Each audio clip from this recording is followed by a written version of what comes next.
I'm glad you all enjoyed the last one.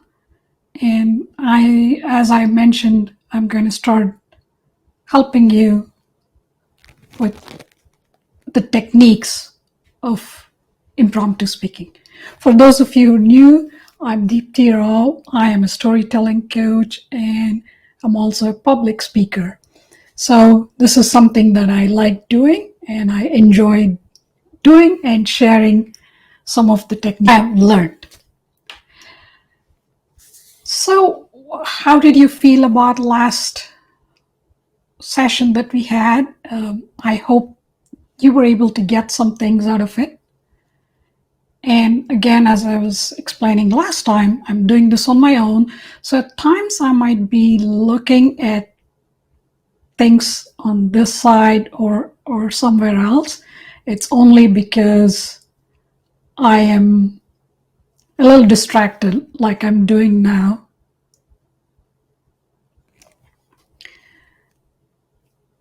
And I want to make sure everybody has the opportunity to practice this impromptu speaking and what I'm going to teach.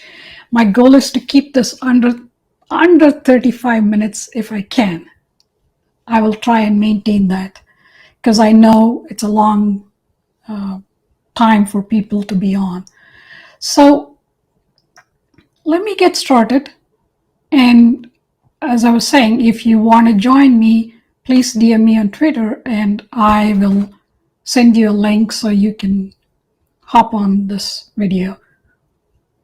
And I will give you some instructions on what to do as we go along. So last time we spoke about what impromptu speaking was. It's not a prepared speech, it is learning to speak off the cuff. And it's also something that happens a lot in our normal life. I also shared why it's important.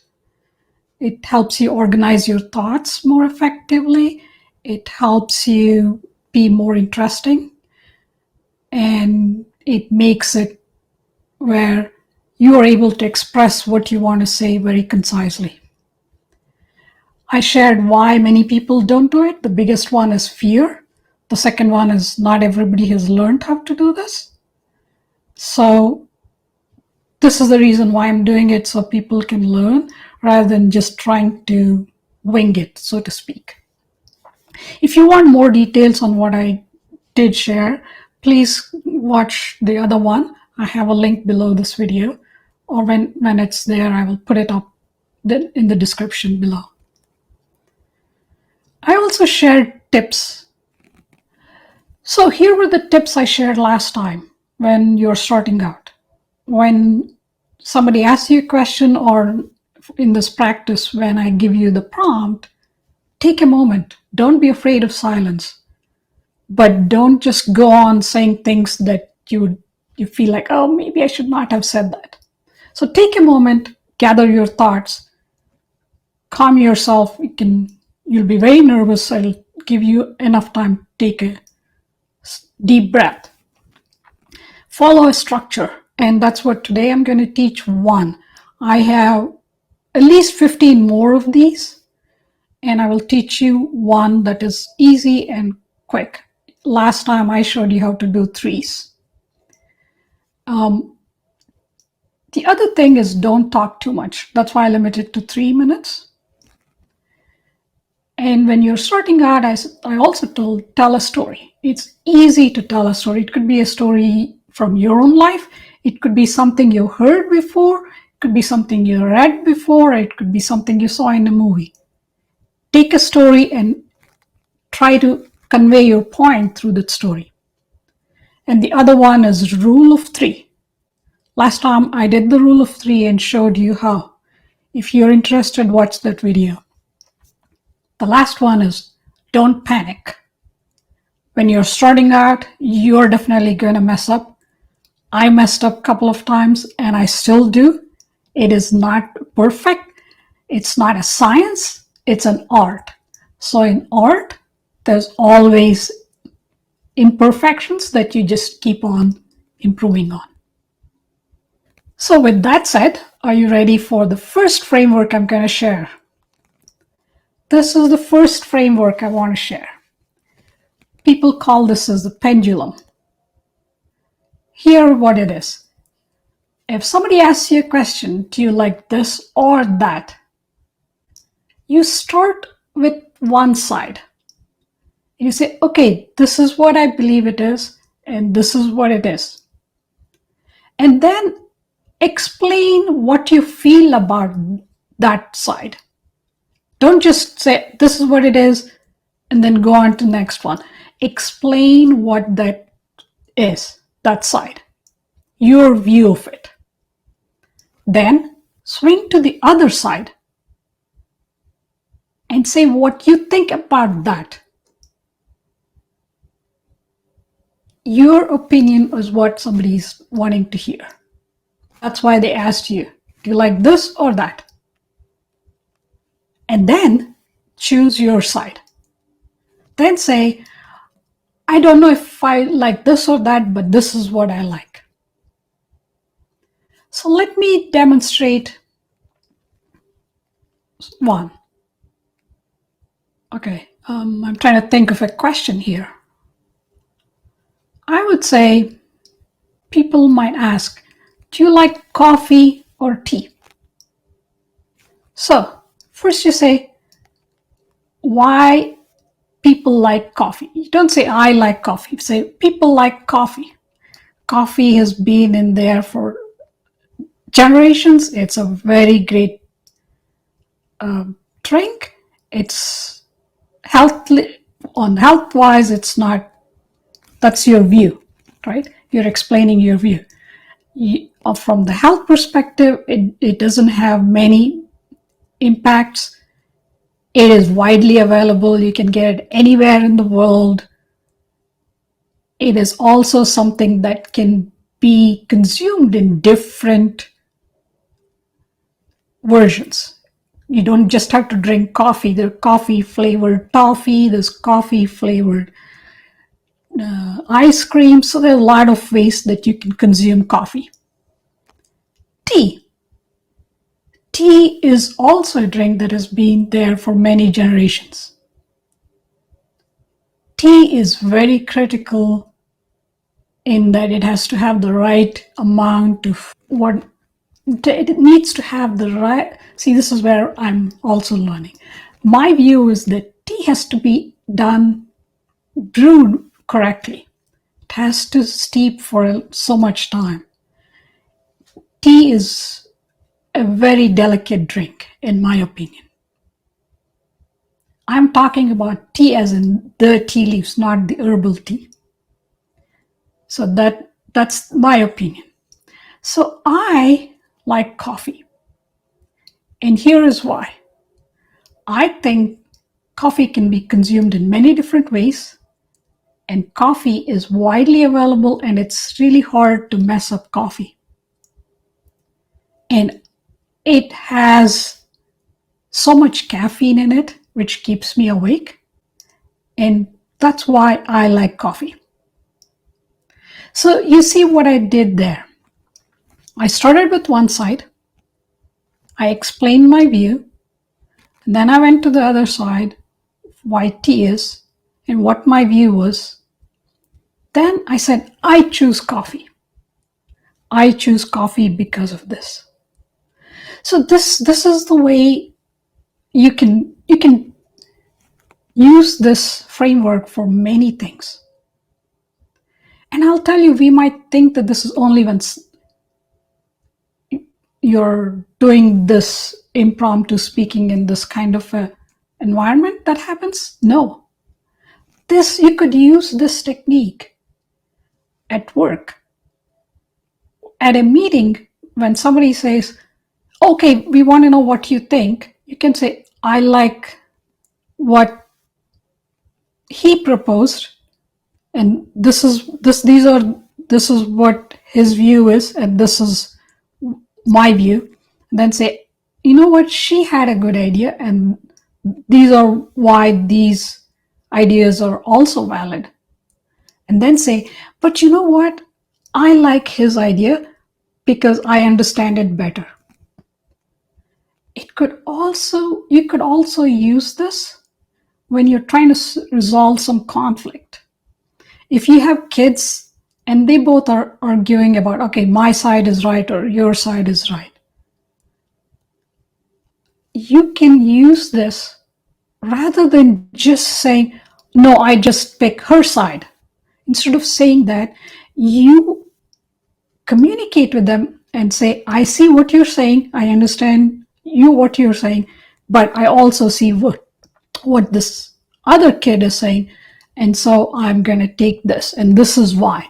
That makes it much more where it's negotiating rather than just passing an edict saying, I like this. This could also come into place when you're doing a year-end review at work, and when you have to give them an opinion of, okay, they have this plan of training, and you say, okay, this is valid what you're saying, and here are the two sides to it, and here is where I stand. Whether you support their request or not, at least they have the information of why you think that way. And again, this all can be done in under 3 minutes. But again, as I said, it's a very simple thing. It doesn't have to be elaborate. Start with one side, explain what your ideas are about that side, take the other side, explain what your ideas are about that other side, and then choose. Here is another thing.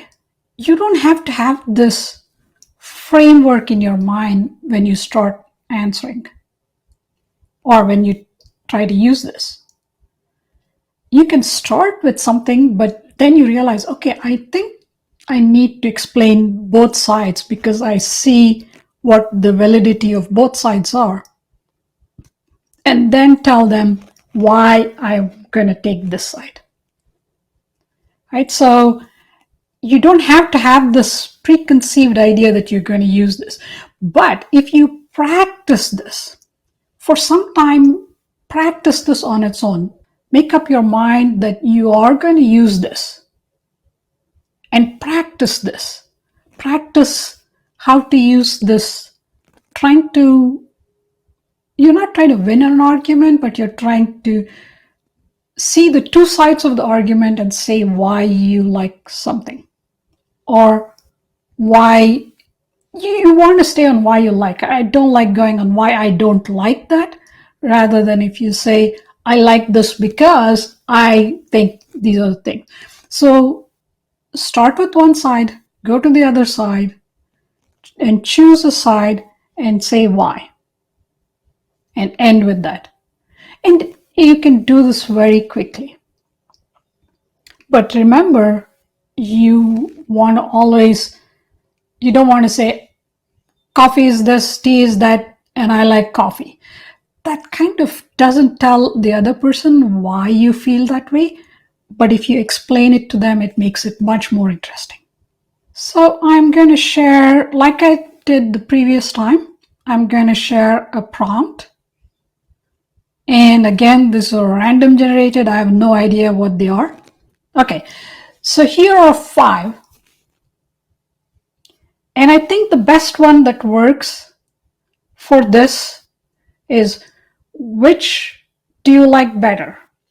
Shop online or shop offline?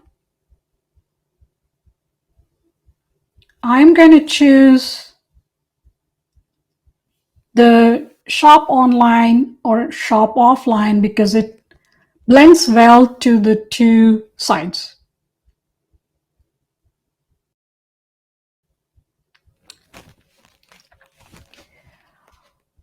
Previously, there was no option of shop online or shop offline. But in the recent last maybe 10 years or so, shopping online has become the norm. Shopping offline, it is where you go into a brick and mortar store, you can feel whatever you're buying or you can select if it's vegetables, you can select whether they are good or not, or you can even see whether it actually works for you, whether it fits you. You might look at something online and not be able to get an actual perspective of it. So there are benefits of going offline, I mean. On the other side, shopping online, you can price compare. You can do it in the sweet comfort of your home. You don't have to get up and go anywhere. And you can also look for deals. If somebody has this, does somebody else have a better price? You can do that. You can see, nowadays you have virtual models where you can see how it fits. And when you're buying other things, you can also look at review, what somebody said. Did they like it? Did they, after trying it for a few days, did it work or not? So those are the two sides. Personally, I prefer offline shopping. Call me old school, but I really like the tactile feel of it. And I also like the fact that I can go see it and personally see how it represents me. In a way, online shopping doesn't give me that pleasure. So I am purposely doing offline shopping. I like the interaction with the thing I'm buying and also the interaction with the people. I like talking to people. So that's why I think for me, online shopping is the way to go. I will do online shopping just to look around, but offline, going to a regular store is where I get my fun. It's where my guilty pleasure is. So there you have it. I did it under 3 minutes. I still have about a few more seconds to go. But you saw what I did. So let me explain how I thought through this. As I said, I didn't know these questions beforehand. It was something that I can talk for hours together. I took one side, offline shopping, and I explained why that, in my opinion, why it's so good. I took the online shopping and I said, what are the benefits of that? I gave pros on both sides.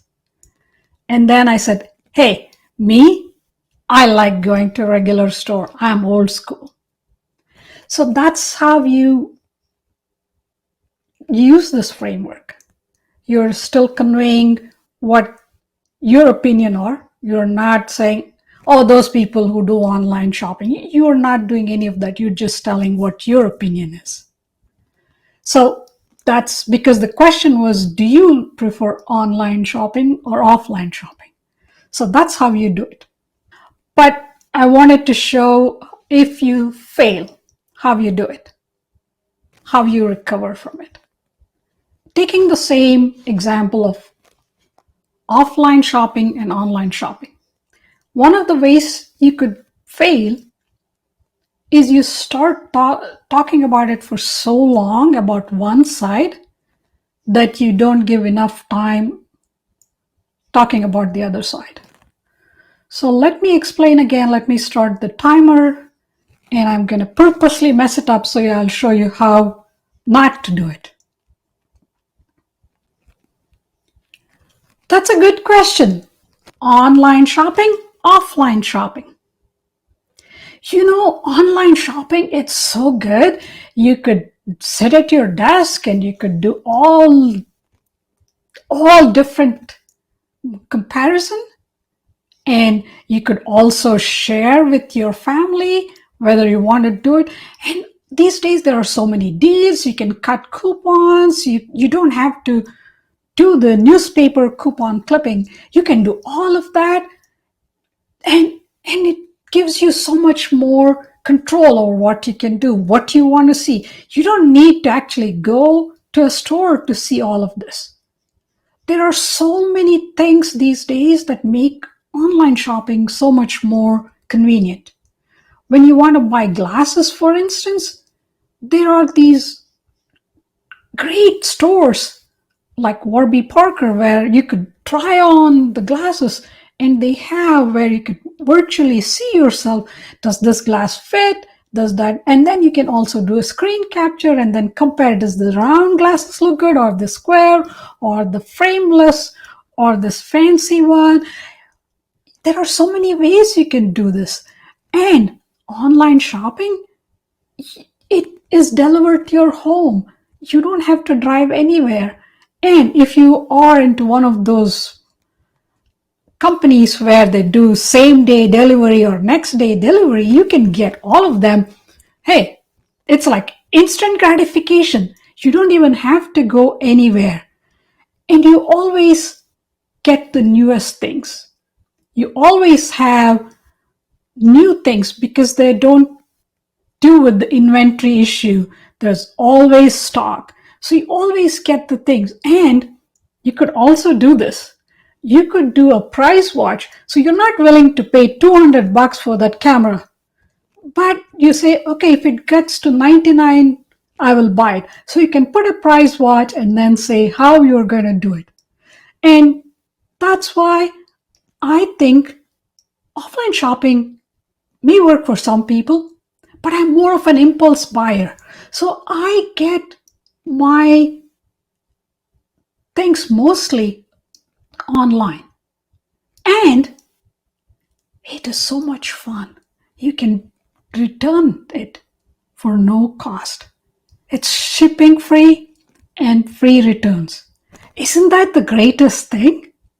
I don't know how people lived before. And you can even get your groceries online.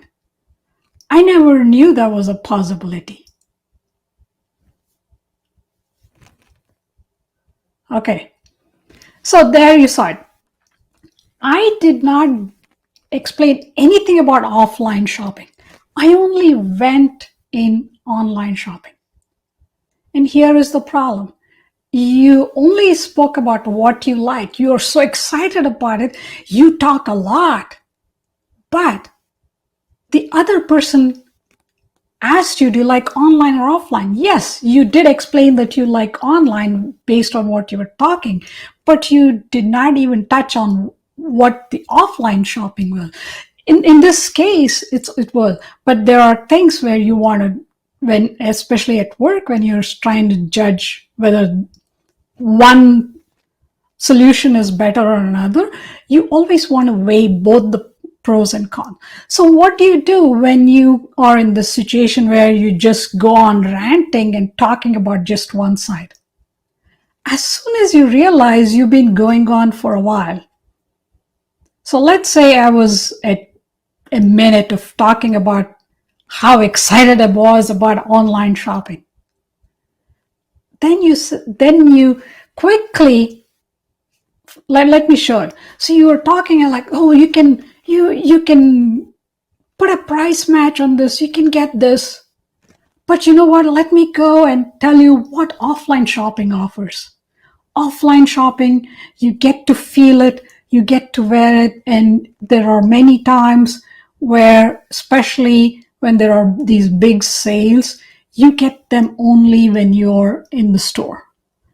And if you want to go buy vegetables in the store, that is the best way, because no matter what you do, you can never be confident that you get the right vegetables when you order online.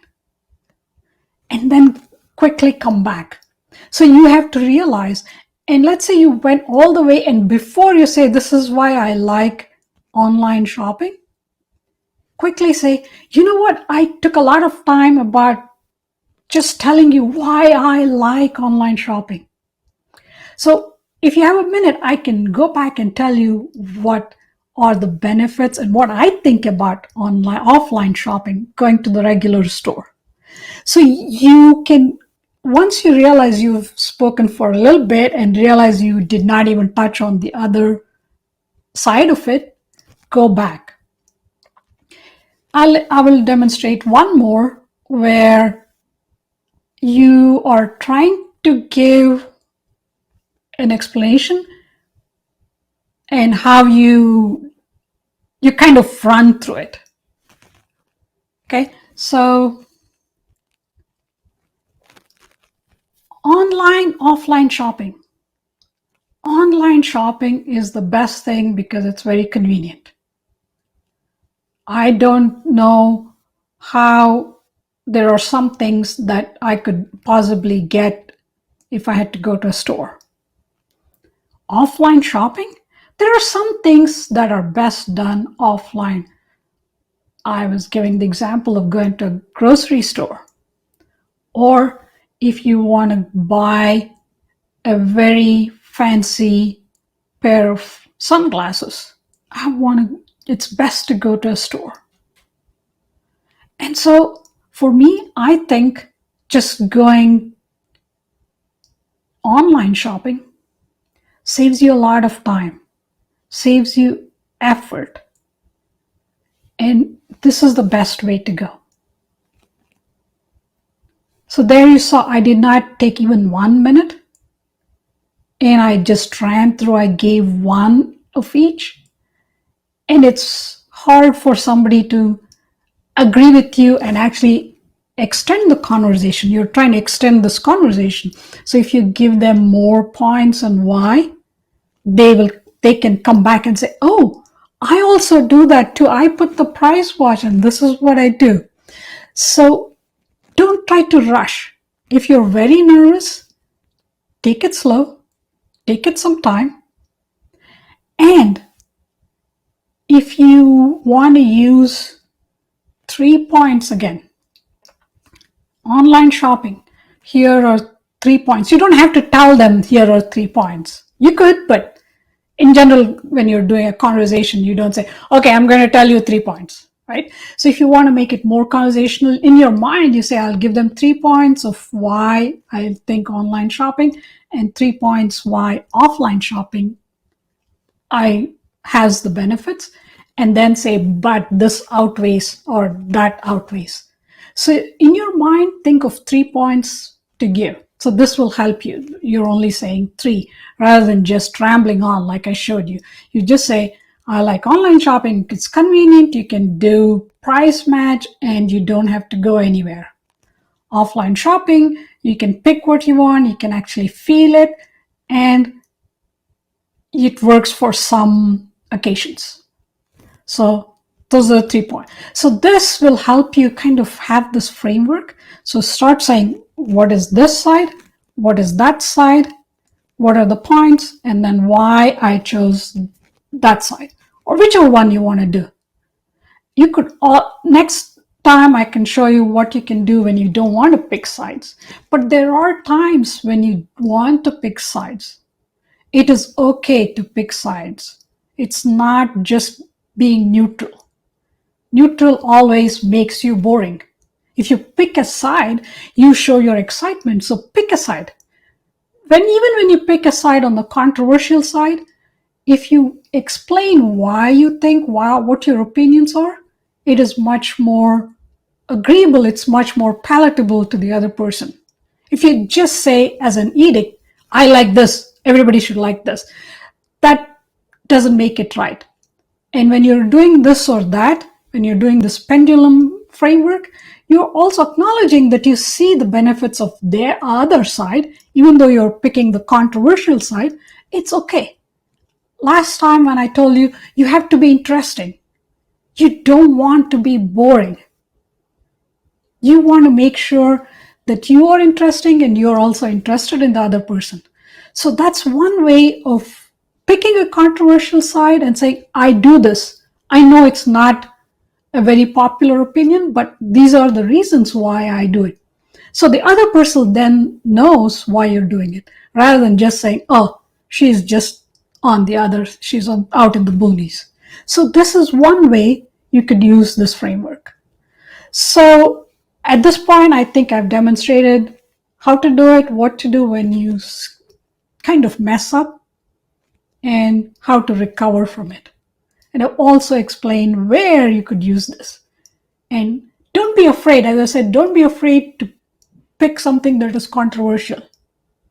We all of us are not the same way. We don't think same way. It's okay to have those opinions as long as you acknowledge both sides. I wanted to know if this is kind of helpful to people, or if any of you have questions. If you have questions on how did you do this, or what did you plan, or how would you answer something like this, you can ask me. If you don't have to be on live, you can just ask me in chat. Okay, how would you answer a controversial question? How would you react to something that you know you do not stand for? There are many ways that this could be utilized. And if any of you have other questions on, okay, how would I do this? Let me know so that when I plan the next live, I can use those ideas and help you all gaining the confidence to speak live. And it is not something that is very challenging. It's just that once you know these techniques and you practice it or try to do this every time you have a chance. And if you have any ideas on what you want me to talk about, let me know. And I'm doing this, as I said, just because I enjoy it. I like talking, I like socializing, and it's something that gives me great pleasure to help other people learn and be confident as I am right now. I can do this as with as many topics. There may be a few topics that I may not know to quickly come up with, but I can do it with a wide variety of topics. And I don't care if I mess up.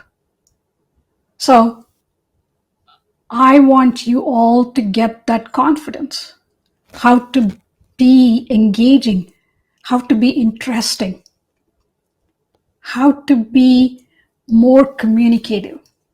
As I said, your kids might be arguing, and you want to pick not based on a child, but based on what they're saying, what the topic is.